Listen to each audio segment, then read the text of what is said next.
Magandang hapon sa lahat. Sa lahat po ng mga subscriber po namin. Nagbabalik po si Ghost Hunter 88 po dito.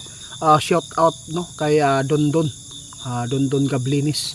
Grabe, napaka supportive talaga niya sa ating channel. Shout out Idol Dondon Gablinis. Watching from Kabidjanan, Neo Korea, Davao del Norte, no? Salamat po. Ngayon po nandito tayo sa ating kaibigan kasi gusto kong itanong ito sa ating kaibigan kasi marami pong nakaabang po sa atin, lalo na mayroon pong hinuhulaan po talaga si Roddy Baldwin, at lalo na ay nagpapaabot ito mula nang niyanig ang Cebu ng 6.9 magnitude, lalo na niyanig din ulit ang Mindanao ng 7.6 magnitude.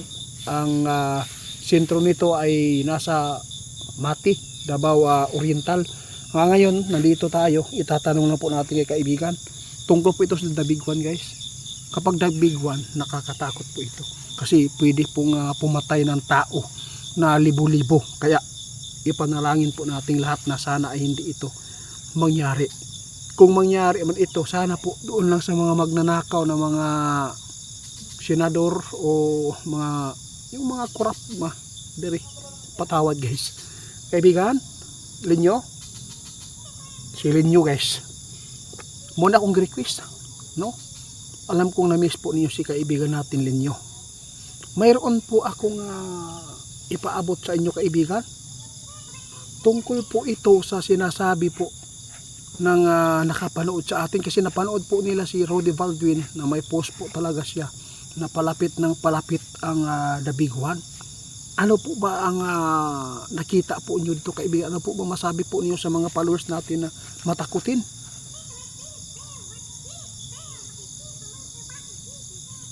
Guys, silin nyo, nagsabi na sa lahat po ng mga makapanood sa atin, hindi lang The Big One ang ating paghandaan. Kahit po yung mga pangkaraniwan na mga lindol po dito na laging niyayanig tayo, tulad po ng mga 7.6, hindi na yan na basta-bastang lindol, no? Alam po niyo guys, sinabi po ni Roddy Baldwin na malapit na, at sinabi ng ating kaibigan, totoong palapit ng palapit. Kaya sa lahat ng makapanood sa atin, Big One man o hindi, kailangan po natin na mag-ingat, lalo na ang mga bahay natin ay nasa baba, ang ating playground ay mataas, lalo na pag malapit tayo sa sapa o dagat, kailangan po natin na lumikas at lumayo para pagdating ng malakas na lindol o The Big One, hindi agad tayo na mapapahamak kaibigan.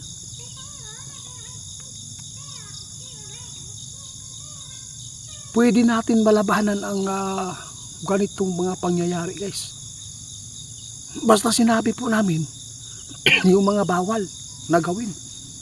At saka kung mayroon po kayong mga bahay dyan na mga konkrito, kailangan natin gumawa ng misa, yung matibay na kahoy, yung mga matitigas na kahoy, para kung sakali man na magpanik na may malakas na lindol, kasi hindi po tayo agad makakilos niyan pag nagulat tayo na bigla na lang niyanig. Kung wala na tayong time na makalabas dyan sa bahay natin, kailangan natin sumilong sa misa kaibigan, di ba?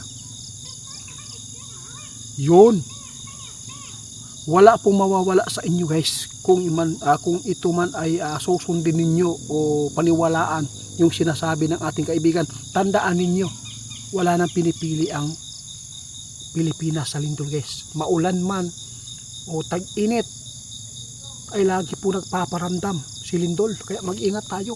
Abangan pa ninyo guys yung mga sinasabi ng ating kaibigan, yung lindol, magkakaroon pa rin tayo ng lindol. Sana hindi po namin pinapangarap na lahat ng mga ipinapaabot ng kaibigan natin ay mangyari at magkatotoo, para lang po ay humanga kayo at maniniwala. Ayaw po namin yan kaibigan. Kailangan natin maging matatag tayo, sabi ng ating kaibigan. dahil napakaraming mga tao namatay dahil po sa pagpanik, nabunal, nilagan, parehong natabo sa 7.6 magnitude dito sa atin. Yung mga guro tumatakbo. Anong nangyari? Na-injured, nadagma man, di ba kaibigan? Lalo na lagi tayong niyayanig, sabi ng ating kaibigan, kailangan natin na maging matatag at alerto tayo lagi sa paligid, lalo na ang ating mga anak. Di natin na pababayaan kung sakali man na ito ay mangyari. Imagine natin ang sinasabi ni Roddy Baldwin, totoong palapit ng palapit. Oh, sabi ng ating kaibigan, kahit hindi pa dumating yung labiguan, paghandaan pa rin natin yung mga pangkaraniwan lang na mga paglindol na mahihina.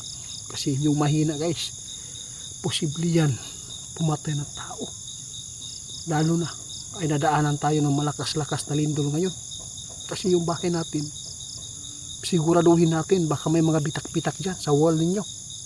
No? Salamat po. Hanggang dito na lang muna guys. Salamat po. Mag-ingat kayo kay Go Sander 88 Pans, hindi po yan ako.